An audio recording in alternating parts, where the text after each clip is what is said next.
ભાજપની થઈ છે દિલ્હી અને ભાજપના દિલ્હી કાર્યાલય પર અત્યારે નરેન્દ્ર મોદી ત્યાં પહોંચી રહ્યા છે અને સૌ કોઈનું અભિવાદન તેઓ ઝીલી રહ્યા છે। મોટી સંખ્યામાં કાર્યકર્તાઓ પણ અહીં પહોંચ્યા છે। આખરે અનેક વર્ષો બાદ મળી છે આ મહત્વપૂર્ણ જીત। હવે તબક્કે પીએમ મોદી હવે કાર્યકર્તાઓને અહીં સંબોધિત પણ કરશે।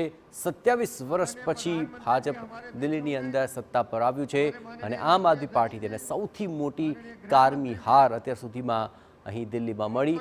ત્યારબાદ હવે જો કોંગ્રેસની વાત કરીએ તો 3 વખત તેઓ પોતાનું ખાતું પણ નથી ખોલાવી શક્યા, પરંતુ આ જીત ભાજપ માટે ખૂબ મોટી જીત છે અને હાલ ભાજપના ખેમામાં જશ્નનો માહોલ છે। હવે તબક્કે હવે પીએમ મોદી તમામ કાર્યકર્તાઓને પણ સંબોધિત કરશે। ભાજપની ભવ્ય જીતની અત્યારે ઉજવણી ચાલી રહી છે અને કાર્યકર્તાઓને પીએમ મોદી હવે સંબોધિત કરવા જઈ રહ્યા છે। આપ જોઈ રહ્યા છો આ દ્રશ્યો કે જ્યાં પીએમ મોદી અહીં દિલ્હીના ભાજપ કાર્યાલય ખાતે પહોંચી ચૂક્યા છે અને તેમની સાથે અમિત શાહ પણ ઉપસ્થિત છે।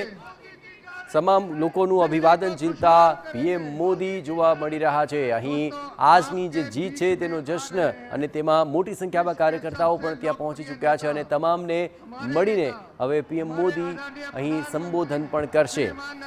જો વાત કરવામાં આવે આખરી આ મહત્વપૂર્ણ જીતની તો આખરે આ એક મોટો કીર્તિમાન ચોક્કસપણે દિલ્હીની અંદર ભાજપે સ્થાપિત કર્યો છે અને હવે મોદી મોદીના નારા સાથે સૌ કોઈ અહીં અભિવાદન ઝીલી રહ્યા છે અને પીએમ મોદી આ તમામ કાર્યકર્તાઓનો ઉત્સાહ પણ વધારશે અને તેમને સંબોધન પણ કરશે।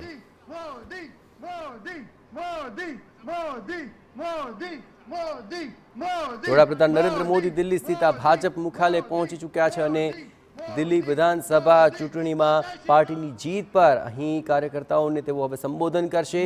લોકસભા ચૂંટણી, મહારાષ્ટ્ર, હરિયાણા અને અન્ય ચૂંટણીઓમાં પાર્ટીની જીત બાદ તેમણે પાર્ટીના કાર્યકર્તાઓને સંબોધિત કર્યા હતા, પરંતુ હવે દિલ્હીમાં 27 વર્ષ પછી ભાજપ સત્તામાં પાછી આવી છે ત્યારે વિધાનસભા ચૂંટણીમાં પાર્ટી અહીં 48 જેટલી મહત્વપૂર્ણ બેઠકો જીતી લીધી છે અને આમ આદમી પાર્ટીને માત્ર 22 બેઠકો જ મળી છે। એટલું જ નહીં, આમ આદમી પાર્ટીના જે મુખ્ય ચહેરા છે તેમને પણ હારનો સામનો કરવો પડ્યો અને તેમાં ખુદ પૂર્વ સીએમ અરવિંદ કેજરીવાલ, પૂર્વ નાયબ સીએમ મનીષ સિસોદિયા, સત્યેન્દ્ર જૈન, સોમનાથ ભારતી, સૌરભ ભારદ્વાજ, અવધ ઓઝા આ તમામને પણ હારનો સ્વાદ ચાખવો પડ્યો છે અને જે રીતે પ્રચાર થયો હતો અને જે મુદ્દા સાથે જનતા સમક્ષ જવાયું હતું તે મુદ્દા મતદારોએ ઝીલ્યા છે અને ભાજપને જીત નસીબ થઈ છે અને ભાજપની આ ભવ્ય ઉજવણીની અંદર મોટી સંખ્યામાં કાર્યકર્તાઓ પહોંચ્યા છે અને જુઓ આપ સૌ કોઈ પીએમ નરેન્દ્ર મોદીનું અભિવાદન કરી રહ્યા છે અને પીએમ પણ સૌ કોઈનું અભિવાદન ઝીલી રહ્યા છે। આની જીત એક નવો જ અવસર લઈને આવી છે અને હાલ જે પીએમ નરેન્દ્ર મોદી અહીં પહોંચીને બાદ કાર્યકર્તાઓને જે સંબોધન કરશે તે ખૂબ જ મહત્વપૂર્ણ રહેશે, કારણ કે આજની આ જીત બાદ આગામી સમયમાં દિલ્હીના વિકાસ માટે શું નેમ વ્યક્ત કરે છે તે અત્યંત મહત્વપૂર્ણ બની રહેશે। આપણે પણ જણાવીએ કે હાલ આ જીત બાદ જે તમામ લેખાજોખા થઈ રહ્યા છે હાર જીતના, તેમાં સૌથી વધારે મહત્વપૂર્ણ બાબત એ હતી કે નરેન્દ્ર મોદીના ચહેરા સાથે અહીં ભાજપે પ્રચાર કર્યો અને એ સાથે જીત પણ મેળવી। એ સાથે જ દિલ્હી કે દિલ મેં મોદી એ પોસ્ટર પરથી ઘણું બધું સ્વયં સ્પષ્ટ કરી દેવામાં આવ્યું। આખો જીતનો શ્રેય નરેન્દ્ર મોદીના શિરે અને હવે કાર્યકર્તાઓને સંબોધિત કરીને તેમનો ઉત્સાહ પણ વધારશે। जोरदार तालियों से खड़े होकर स्वागत कीजिए माननीय प्रधानमंत्री जी का।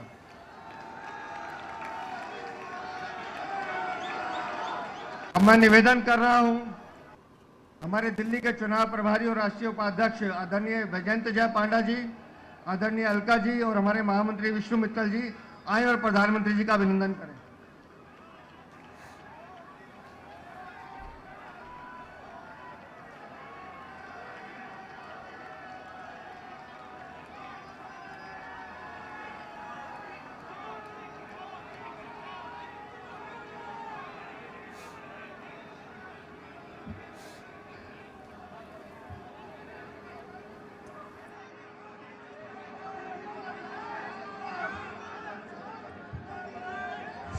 अब मैं आमंत्रित कर रहा हूं आप सबके सातों सांसदों को कि वो आए और माननीय प्रधानमंत्री जी का अभिनंदन करें। जोरदार तालियों से आप स्वागत करें हमारे दिल्ली के सातों सांसद।